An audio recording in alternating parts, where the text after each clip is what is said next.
கடவுளைக் கண்டேன் எனச் சொல்லுகிறார்களே. இது உண்மைதானா என்பது பெரும்பாலும் எல்லோரும் நினைக்கக்கூடிய ஒன்று.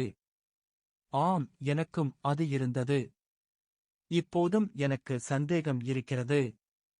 ஆனால் முத்தையா முனிவர் எனக்குச் சொன்னவற்றை அப்படியே இங்கு நினைக்கின்றேன். அவர் சொன்னவற்றை இதுவரை நான் தான் நம்பவில்லை. என்னுடைய ஆன்மா நம்புவதால்தான். முத்தையா சுவாமிகளை இன்னும் நன்றியுணர்வோடு நினைத்துக் கொண்டிருக்கின்றேன். அவர் சொன்னது பற்றி இப்போது நினைத்துப் பார்க்கின்றேன். கடவுளை நான் நேரில் இந்த கண்களால் பார்க்கவில்லை.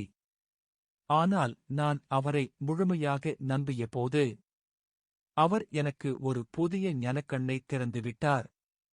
அதன் மூலமாக அவரைக் கண்டேன். அவருடன் பேசினேன். எனக்கு இந்த இல்லறத்தாருக்கு உண்மையை எடுத்துச் சொல்லும் பாக்கியத்தை மட்டும் தாருங்கள் என்று கேட்டேன். தாண்டாமலை தீர்த்த நீருடன் புறப்பட்டேன்.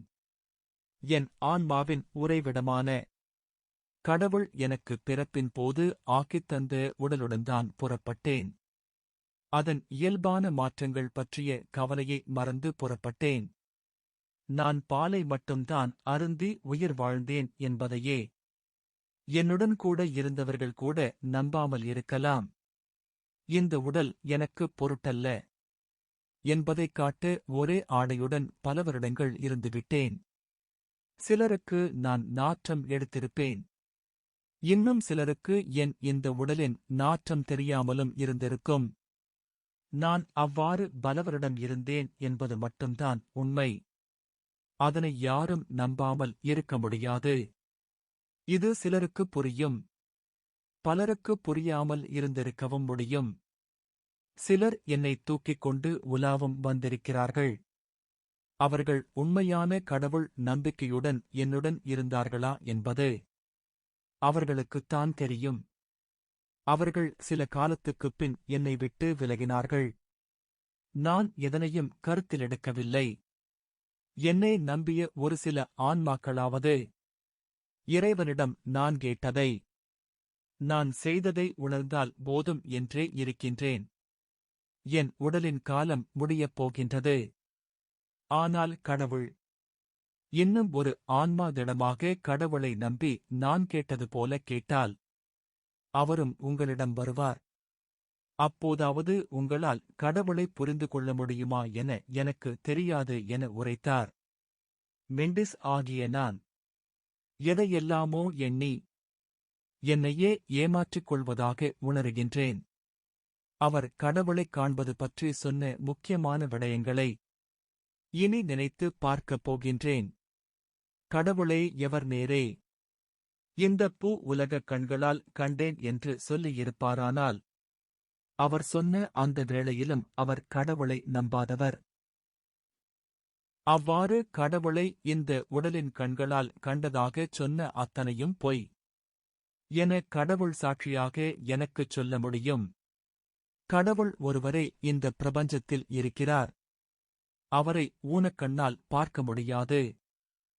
கடவுளை பார்க்க அவருக்கு ஞானக்கண் வேண்டும். கண்ணப்ப நாயனாருக்கு இருந்ததாகச் சொல்லப்படும் ஞானக்கண் போல அவருடைய ஊனக்கண்ணில் வேலையில்லை என்று உணர்ந்தது போதே இறைவன் அவருக்கு ஞானக்கண்ணைக் கொடுத்தார். இதுதான் கடவுள் மேலான திடமான நம்பிக்கை. அறவாழ்க்கை வாழ்கின்றவர் சரியான தீர்மானத்தை எடுக்கச் செய்வதற்காக சில வேளைகளில் அவருடன் கூட இருப்பார். தேவையான போது வந்து உதவுவார். அவர் கூட இருக்கும் போதும் வந்து உதவும் போதும் அவர்தான் கடவுள் என்பதை அந்த நான் என்னும் ஆன்மா உணரமாட்டாது. பின்னர் அவர் ஏதோ உணர்ந்த மாதிரி அன்று என்னுடன் எனக்கு நல்லதைச் செய்ய உணர்த்தியவர் கடவுள்தான், அவரைக் கண்டேன் என்று சொல்லுவார். அவர் அறநெறி வாழ்க்கை வாழ்பவருக்கு உதவ கடவுள் பல வடிவங்களைக் கூட எடுப்பார். ஒரு கட்டடம் இடிந்து விழும்போது ஒரு இரும்பு மேசையோ ஏதோ வேறொன்றோ அவரை அந்த இறப்பிலிருந்து காப்பாற்றியிருக்கலாம். அப்போது கடவுள்தான் என்னை மேசை வடிவில் வந்து காப்பாற்றியிருக்கிறார் என அவரும் சொல்லுவார். அவர் மட்டுமல்ல, வேறு சிலரும் சொல்லுவார்கள்.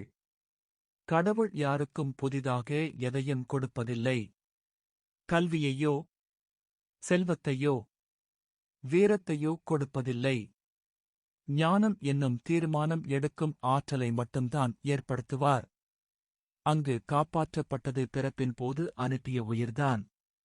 அது இப்போதும் இருக்கிறது. கடவுளை உணரக்கூடிய வாய்ப்பை மட்டுமே கடவுள் ஏற்படுத்திக் கொடுக்கிறார். அந்த வாய்ப்பு அவருக்கு இனிமேலும் நல்ல சந்தர்ப்பத்தை அளித்திருக்கிறது என்றே நான் சொல்லுகின்றேன். ஆகையால் கடவுள் உன்னுடன் கூட இருப்பார். தேவையான போது வந்து உதவுவார். உதவுவதற்காக வெவ்வேறு வடிவமெடுப்பார். அவரிடம் முழுமையாக சரணாகதி அடைந்தால் மட்டுமே அவருடன் உன்னை இணைத்துக் கொள்ளுவார். இன்னும் என் ஆன்மா கடவுளிடம் முழுமையாக சரணாகதி அடையாமல் இருப்பதாலேதான் நான் என்னுடையது என்ற சொற்களை எல்லாம் பயன்படுத்துகின்றேன். கடவுளை வணங்காதவரைக் கண்டால் எனக்கு கோபம் வருகின்றது. எனக்கு ஞானம் கிடைத்ததாகச் சொன்னாலும் இந்த உடலுடன் இருக்கும் வரை அகங்காரம் நீங்க மாட்டாது என நினைக்கின்றேன். நான் இன்னும் கடவுளிடம் சரணாகதி அடையவில்லை என்றே சொல்லுவேன்.